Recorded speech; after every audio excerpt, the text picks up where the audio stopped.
Hoje é feriado de Corpus Christi, uma das celebrações mais importantes para a Igreja Católica.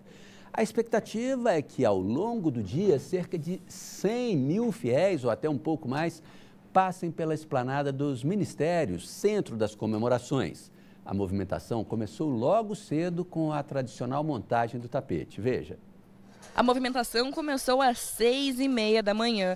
Cerca de 600 jovens de pastorais e movimentos da Arquidiocese participaram da montagem na esplanada dos ministérios. Cada tapete tem 5 metros de comprimento e 4 de largura. Nós, missionários da comunidade Shalom, nós deixamos tudo, família, faculdade, para viver em missão e em comunidade na nossa comunidade, né? Em vista da evangelização dos jovens. Manuel é deficiente auditivo. Ele não perde uma celebração de Corpus Christi. Nesta quinta, o autônomo acordou cedo para participar da montagem dos tapetes. Ele considera a celebração a data mais importante do calendário católico. A Leila, uma das organizadoras da comunidade, deu uma ajudinha para que o Manuel pudesse demonstrar a emoção dele em participar do evento. Os surdos gostam muito de ajudar, de fazer essa confecção. Temos intérpretes que ajudam aqui os surdos, as famílias dos surdos, os filhos, todo mundo unido fazendo. Mais de 100 mil fiéis devem participar da celebração ao longo do dia. Às 15 horas, teremos mais ou menos uns 50 padres disponíveis atendendo confissões do povo. Começa esse horário também o ensaio de cantos para a celebração. 17 horas é o ponto alto, é a celebração da Santa Missa. Por volta de 18h30, a tradicional procissão de Corpus Christi. No final tem uma bênção final, dada pelo nosso bispo, cardeal arcebispo, Dom Sérgio. E nós voltamos para casa vivendo a alegria da fé eucarística. O Detran vai fechar a S1 na altura do Museu da República a partir das 4h30 da tarde. A procissão começa às 6h30 da noite, por isso a esplanada vai ficar totalmente bloqueada. O acesso da L4 para a N1 também vai ser bloqueado. A previsão é de que todas as pistas sejam liberadas até às 10 horas da noite. Vandalismo, olha só, gente, parece até notícia repetida, né? Mas não é não. Mais um posto comunitário da Polícia Militar foi incendiado. Dessa vez, bem na área central de Brasília, ali na quadra 312 Norte. O caso foi nessa madrugada. As instalações foram completamente destruídas pelo fogo. O combate durou quase 30 minutos e foram utilizados cerca de 1.000 litros de água para apagar as chamas. O incêndio começou nas primeiras horas desta quinta-feira. De acordo com o Corpo de Bombeiros, ninguém ficou ferido e uma perícia será feita para revelar as causas e os autores do incêndio. O laudo deve sair em até 30 dias. Desde que foram instalados, em 2008, os postos comunitários da Polícia Militar se tornaram alvos frequentes de vandalismo.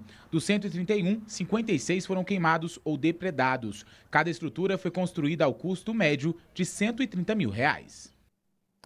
Acionistas aprovaram a privatização da SEB nesta quarta-feira. O próximo passo agora é a elaboração de estudos e a definição do modelo para a venda das ações. Essa tarefa deve ficar a cargo do BNDES e do BRB, um federal e o outro aqui do GDF, né? Hoje, a SEB é 100% mantida pelo GDF, ou seja, por você, contribuinte. O ex-juiz e atual ministro da Justiça, Sérgio Moro, passou quase 9 horas no Senado ontem, dando explicações sobre as mensagens divulgadas pelo site Intercept Brasil. Moro afirmou que sempre agiu com imparcialidade, mas admitiu deixar o ministério se o site divulgar todas as mensagens e alguma irregularidade for comprovada. Foram mais de 8 horas de audiência. O fato de ter sido uma iniciativa do ministro ajudou a amenizar o clima na comissão. Moro foi direto ao assunto. Logo no início afirmou que não tem o que temer com relação às supostas mensagens trocadas entre ele e procuradores da República. Evidentemente, não tem nada que esconder. A ideia foi vir aqui espontaneamente esclarecer muito em torno desse sensacionalismo que está sendo criado em cima dessas notícias. O que eu vejo ali, nas mensagens que foram divulgadas, tem algumas coisas que eventualmente posso ter dito. Tem algumas coisas que me causam estranheza. Mas o fato é que, ainda que tenha alguma coisa ali verdadeira, essas mensagens podem ser total ou parcialmente adulteradas. Às vezes até com mudança de trecho ou mudança de palavra para caracterizar uma situação de escândalo que, no fundo, é inexistente. Moro negou ter sido parcial contra os investigados na Lava Jato e rebateu a suposição feita pelo site da Intercept Brasil de que teria protegido o ex-presidente Fernando Henrique Cardoso de investigações. O caso nunca passou pelas minhas mãos. Como é que eu interferi em alguma coisa? Como é que eu fiz alguma coisa? Qual que é a prova que eu fiz alguma coisa em relação àquele tipo de mensagem? Agora, o site divulga com todo aquele sensacionalismo como se tivesse alguma obstrução e interferência indevida da minha parte. No fundo, o que nós vamos observar da Lava Jato é que ela atingiu vários partidos e de forma severa. Não foi só os partidos que se encontravam no poder na época dos fatos, mas partidos também que se encontravam na oposição. Não teve nenhum projeto político ali envolvido, senão o projeto de cumprir a lei e de, vamos dizer assim, vencer a barreira da impunidade da grande corrupção. Mas o ministro foi cobrado pela oposição. Vossa Excelência autoriza o Telegram a fornecer o conteúdo de vossas mensagens? Eu saí do Telegram em 2017. Mas fica nas nuvens, Excelência? Essas mensagens não ficam nas nuvens. O senhor pode se informar melhor, não ficam nas nuvens. Eu saindo do aplicativo, essas mensagens foram excluídas. Se tivesse esse material, tenha certeza que o hacker criminoso, ou o grupo criminoso organizado, já teria apresentado. Mais de 40 senadores fizeram perguntas ao ex-juiz. Em resposta ao senador Jacques Wagner, do PT da Bahia, Moro disse que não tem apego ao cargo de ministro. Eu estou absolutamente convicto da correção das minhas ações como juiz. Mas se é esse o problema, então o site apresente tudo. E aí a sociedade vai poder ver, né, de pronto, se houve alguma incorreção da minha parte. Eu não tenho nenhum apego pelo cargo em si. Apresente tudo, vamos submeter isso então ao escrutínio público e se houver ali irregularidade da minha parte, eu saio. Mas não houve. Em Guaratinguetá, interior de São Paulo, onde participou de formatura da Escola da Aeronáutica, Jair Bolsonaro disse que não viu nada de anormal nas conversas de Sérgio Moro quando era juiz da Lava Jato e que, se depender dele, o ministro da Justiça fica no governo. Eu também não tenho apego ao meu cargo. Qualquer ministro é livre para tomar decisões que bem entender. Tá certo? O Sérgio Moro é um patrimônio nacional, não é do presidente da República, não. Vai sair do governo? Depender de mim, não. Na semana que vem, Sérgio Moro volta ao Congresso. No dia 26, ele vai ser ouvido na Câmara dos Deputados. Você vai ver daqui a pouquinho. O Ministério Público denuncia mãe e companheira acusadas de matar e esquartejar o menino Juan. A gente volta já já.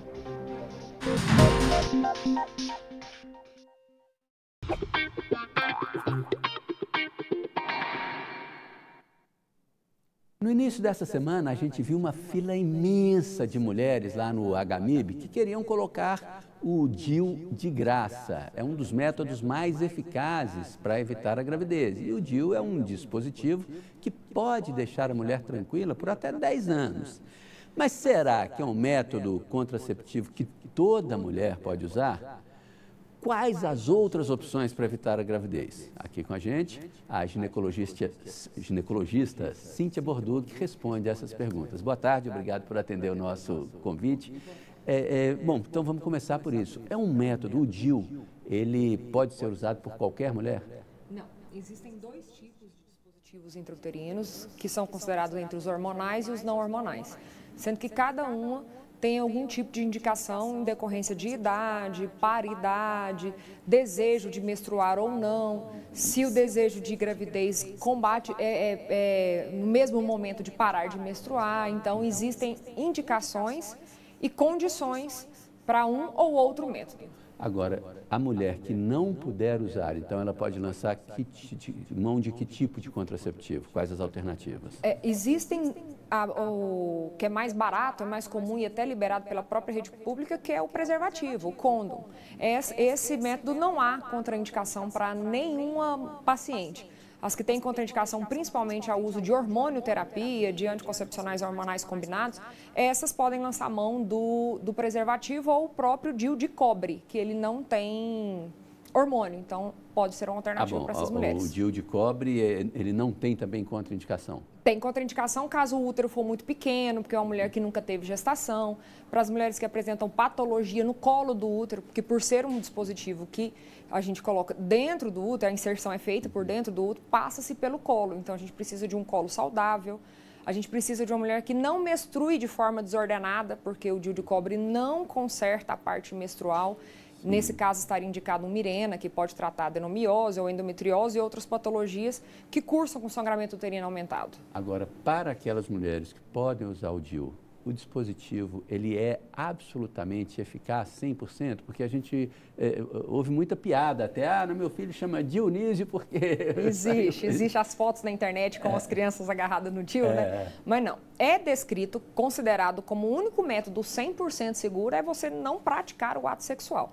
A partir do momento que você tem a prática, existem porcentagens, mas porcentagens ínfimas. O DIU é um dos métodos contraceptivos mais seguros, que beira até, inclusive, a laqueadura. Então, é um método seguro. Mais até do que a pílula? Mais do que a pílula, porque a pílula a gente precisa da dependência da pessoa tomar aquela pílula. Então, se ela esquecer, se tomar em horário errado, se tiver diarreia ou se vomitar e não deu tempo daquele hormônio fazer efeito, ela pode ovular e pode...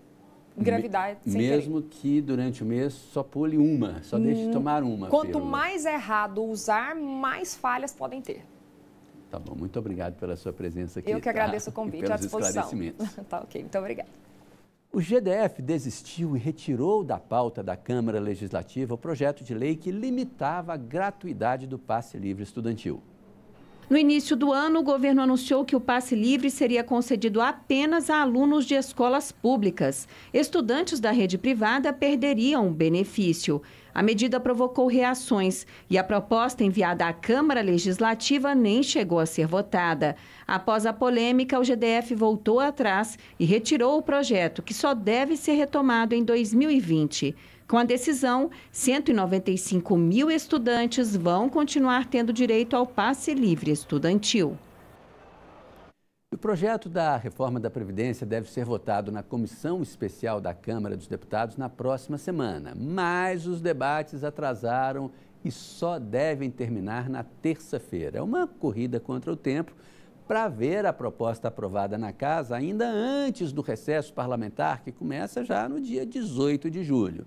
Detalhes chegando ao vivo com Renata Dourado. E aí, Renata, já dá para apostar? Vai dar tempo ou está complicado? Olha, Sérgio, a gente sabe que quando eles querem, eles conseguem agilizar esse processo, né? A gente já viu isso acontecendo várias vezes. Então, assim, é possível que isso aconteça, né? Que seja levado, portanto, para análise do plenário antes do recesso parlamentar, como você lembrou, no dia 18 de julho. 18 de julho já estão em recesso, então tem que ser antes dessa data. E qual foi o atraso que aconteceu? Na previsão aí do cronograma, previsão inicial, era que esses debates, a gente lembra aqui que os deputados inscritos, eles têm aí um tempo de 10 a 15 minutos para poder apresentar a sua avaliação do texto, era que esses debates terminassem ontem. Só que ontem, véspera de feriado, muitos deputados estavam preocupados e focados com o retorno para os estados, para as cidades. Então, muitos cancelaram aí esse tempo de falar. Para a gente ter uma ideia, ontem apenas 20 deputados falaram. Faltam mais de 70 deputados ainda apresentarem a sua avaliação, fazerem esse debate. Então, a previsão inicial era que o texto fosse votado já na próxima terça-feira, que é a próxima sessão. Isso não vai acontecer. Na próxima terça-feira, então, a gente vai ter mais uma sessão de debates. Aí sim, na próxima quinta-feira, que é a próxima sessão, a ideia é que esse texto seja votado e aí o texto vai ser enviado para o plenário da Câmara dos Deputados, né? A gente lembra que no plenário o texto ainda pode também passar por modificações, por alterações. A gente lembra também que o texto precisa ser aprovado em 2 turnos, tanto na Câmara quanto no Senado. E na Câmara, o governo precisa de pelo menos 308 votos. Então, a gente está aqui avaliando, o governo está contabilizando. É possível, sim, há uma expectativa grande de que esse texto seja aprovado, portanto, vá para o Senado e aí essa reforma tão importante para o governo e para todo o país comece, de fato, a valer. Sérgio. Obrigado, Renata. É como você falou, se quiser, dá tempo, não tem problema. Novidades sobre o crime bárbaro que chocou Brasília e todo o país. A dupla que matou e esquartejou Juan Maicon, de 9 anos, foi denunciada à Justiça pelo Ministério Público por lesão corporal gravíssima, tortura, ocultação e destruição de cadáver e fraude processual. A mãe do menino e a companheira dela continuam presas. Já se passaram cerca de 20 dias e até hoje a morte trágica do pequeno Juan Maicon da Silva Castro, de apenas 9 anos, esquartejado pela mãe e pela companheira dela, seguem comovendo o país. O presidente Jair Bolsonaro usou as redes sociais para se manifestar sobre o caso. Bolsonaro lamentou que as autoras do crime não pudessem pegar prisão perpétua, já que nossas leis atuais não permitem. Nós conversamos com o delegado responsável pelas investigações. Ele afirma que as duas podem ser condenadas a 67 anos de prisão. O homicídio é de 12 a 30, um terço de 30 anos, 10 anos, 40 anos só aí. 40 anos do homicídio, mais 10 anos da tortura, 10 anos da lesão corporal grave, mais 4 anos da ocultação de cadáver e mais 3 anos da fraude processual. O avô do Juan mora no Acre. Ele falou sobre o crime por meio de um vídeo. Ainda não acredita no que aconteceu. Disse que procurava o neto por todo o país. E lembra que na última vez que conversou com Rosana Aure da Silva, mãe da criança, ela fez uma ameaça. E cumpriu. Acho que ia fazer nós sofrer pro resto da vida, né? Fomos até o local do crime em Samambaia. Essa é a primeira vez que uma equipe de televisão vai entrar na casa onde o pequeno Juan foi morto e esquartejado pela própria mãe e pela companheira dela. Vamos entrando aqui. Tudo por aqui está sendo reformado para tentar dar uma cara nova ao local. Mas é só a gente entrar um pouco mais, passar para esse outro cômodo, que as marcas do crime estão por todos os lados. Aqui na parede, nessa parte onde não foi pintada, isso aqui é sangue. E essa é a churrasqueira que foi utilizada pelas duas para tentar queimar as partes do corpo do pequeno Juan. Sangue na parede, onde eu estou tentando apagar para mudar a imagem daqui. A churrasqueira ainda com pele do garoto ainda. Cara, é a situação muito deprimente, muito estranha, a sensação muito ruim. É inacreditável você imaginar que um ser humano faz uma coisa dessa com uma criança.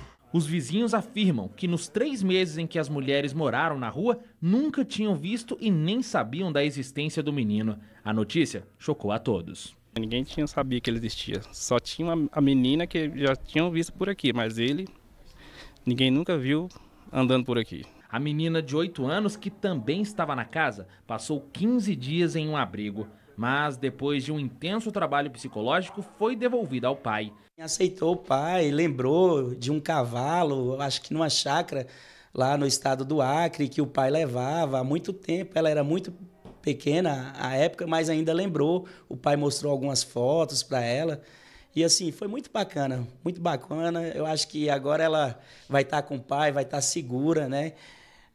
Vai estar onde deveria estar, que é com a família. O conselheiro tutelar destacou a rápida recuperação da criança, que sofreu uma forte alienação parental e tinha medo da figura masculina. Fica visível que realmente a alienação parental acontecia ali a todo momento, até mesmo porque a criança tinha aversão a pessoas do sexo masculino. Ela não se sentia à vontade, né? O delegado do caso garante que as investigações continuam.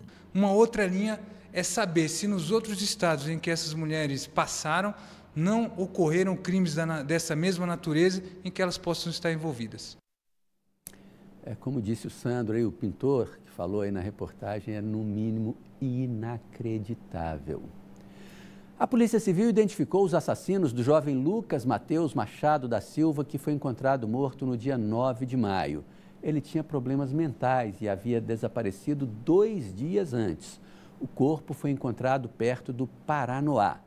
Imagens das câmeras de monitoramento da cidade flagraram o momento em que uma adolescente se encontra com Lucas. E juntos eles vão para um matagal. Lá, o Lucas foi agredido, torturado e assassinado a golpes de faca por 2 jovens. A adolescente também participou da violência. Até agora, só um deles foi preso. O crime teria acontecido porque Lucas supostamente ligou para a menor falando coisas que ela não gostou. Seriam palavras obscenas. Você vai ver a seguir. Primeiro dia da Campus Party, um dos maiores eventos de tecnologia do mundo, chega a Brasília. O Band Cidade volta daqui a pouco. O presidente Jair Bolsonaro participa hoje da 27ª edição da Marcha para Jesus em São Paulo.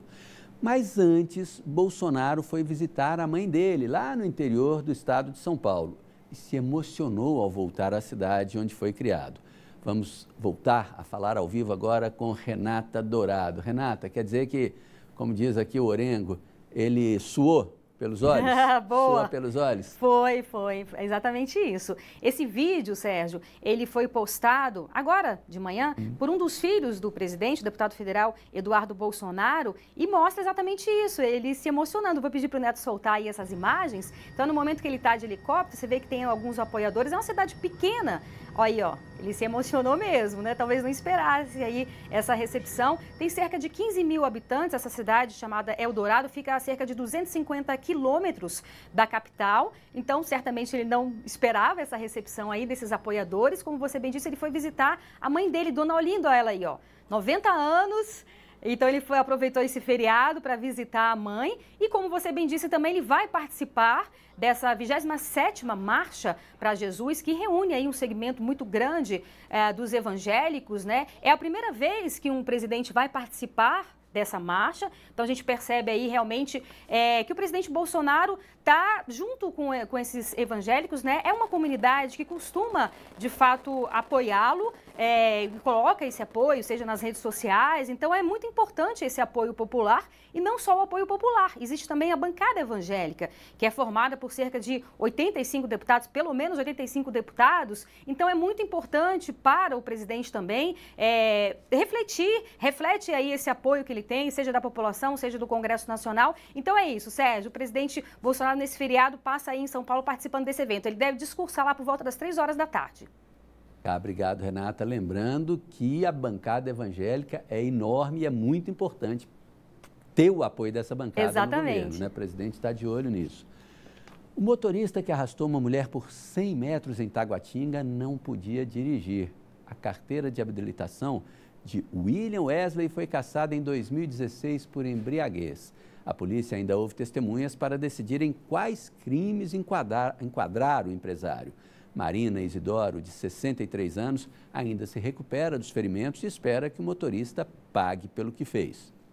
O Pedro estava na festa junina que a dona Marina Isidoro de Moraes, de 63 anos, trabalhava vendendo balões. Ele viu o momento exato em que a mulher foi arrastada pelo carro de luxo dirigido por William Wesley Leles, de 34 anos. Eu gritei muito, muitas pessoas estavam comigo, gritaram muito para ele parar o carro, até mesmo antes dele ficar em velocidade muito alta, que dava para ele ouvir, a gente gritando, e mesmo assim ele não parou e continuou arrastando a moça. O estudante foi à delegacia nesta quarta-feira para prestar depoimento sobre o caso. Ele conta que algumas pessoas ainda tentaram seguir o William. Teve pessoas que estavam de carro, tentaram seguir e falaram que ele foi muito rápido, furando todos os sinais vermelhos e não conseguiram seguir o carro até o final. Já esse outro estudante, que também presenciou o crime, prestou depoimento por mais de 1 hora. Ele ainda lembra os momentos de pânico vividos por todos que estavam no local. Eu achei que ela tinha morrido, porque a fato de ser uma senhora e ter muito tempo sendo arrastada,